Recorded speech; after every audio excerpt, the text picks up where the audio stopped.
Now, it can live in your body for years without showing any signs, yet it can eventually destroy the liver and lead to cancer. Hepatitis B is putting communities in Baringo at risk, with researchers warning that the virus is spreading within households while many people remain unaware they are infected. For those who know their status, assessing the tests needed to monitor the disease can also be costly and difficult. Now, new technology is bringing advanced hepatitis B testing closer to the communities. Ben Chumba has this story from Baringo. Kaambia Gladys, hii ni dawa ya ukimwi. Akaniambia hapana. Ni hepatitis B. Nikaambia kama kuna ukimwi mimi naona hiyo ndio itarahisisha hii ugonjwa itoke. For Jennifer, the diagnosis came as a shock. She was diagnosed with hepatitis B in 2025 and immediately started treatment. But even after beginning medication, the journey has not been easy. Kama una chakula uwezi afford hiyo kukula hiyo dawa. Juu saa zingine inakuweka kuwa weak, saa zingine hata saa ingine dawa ikikuwa mingi kwa mwili utapata pressure. For Jennifer, the disease is not only a medical problem, it is also a financial burden. And she is not alone. In Baringo, researchers have been studying hepatitis B for years, trying to understand why the disease is particularly common in parts of the county. We have noticed that this disease is common, is actually transmitted within the household. Hepatitis B, you can stay with that disease for 20 years without even knowing you are infected. That's why we call it a silent epidemic. The virus can also pass from an infected mother to her child, particularly around the time of birth. But perhaps the biggest challenge is that many people do not know they are infected. The people who are in the age of 35 and 45, they are the most affected. We have children, and I can count up to 8 children who are below 10 years but are infected. Joseph Kemboi knows what it means to live with the uncertainty that comes with the disease. Before he knew he had hepatitis B, he was treated for other illnesses. Nilikuwa nakaa na konjeka. Kila mara naenda hospitali napimwa malaria, hiyo hakuna. Napimwa typhoid, nasemekana kuna typhoid, sasa napewa matibabu.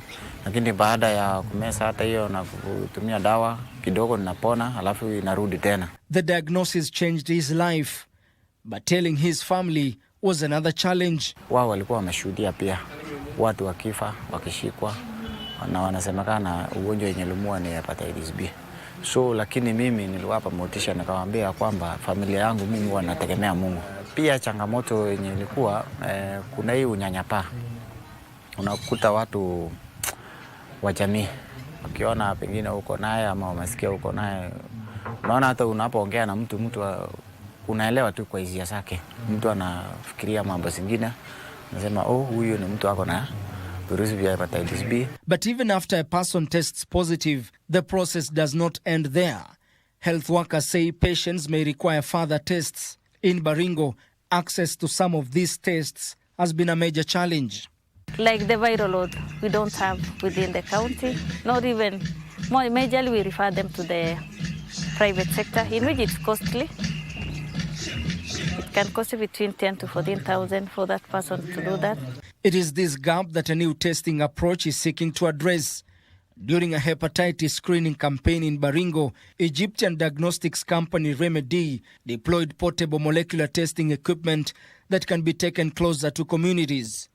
Instead of collecting samples and sending patients elsewhere for confirmatory testing, the technology allows testing to be carried out closer to where the patients live. We wanted to innovate and make these tests more suitable for the environments that we operate in. Our technology, African-made technology, we can go into the field in very underserved areas and test the patients on spot. We save them the time, the effort, and the hardship to go get a test, and we motivate them to get testing because the test goes right directly and goes to them directly. It can take up to 4 samples. The Magna 32 can take up to 32 samples at a time. The equipment is designed for environments where electricity and laboratory infrastructure may be limited. This is where the magic happens.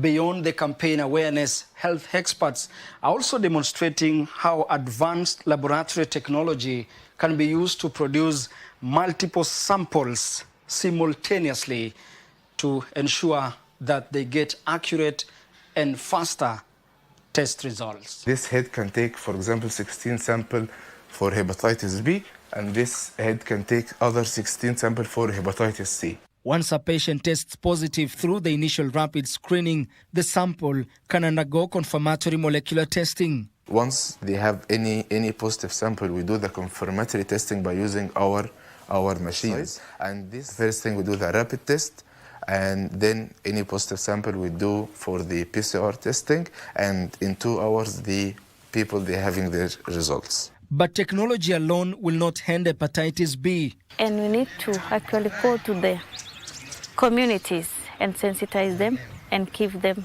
the messaging about hepatitis, so that maybe we create that awareness and people will be able to come and take the test, know their status, because actually hepatitis is a silent killer disease.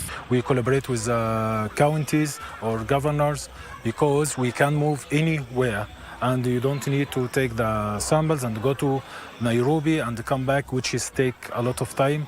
Now we can cooperate with them and do this in less time. For Jennifer, knowing her status has helped her take control of her health. But she says the reality of living with hepatitis B is a daily struggle, particularly when money and food are scarce. Atapata wapi? Kuna wengine wanakufa kwa sababu ya kukosa kitu ya kujisaidia naye. For patients like Jennifer and Joseph, early diagnosis could mean the difference between living with the disease and discovering it when it is already too late. Because for a disease that can remain hidden for years, knowing your status may be the first step. Ben Chumba, Easy Friday.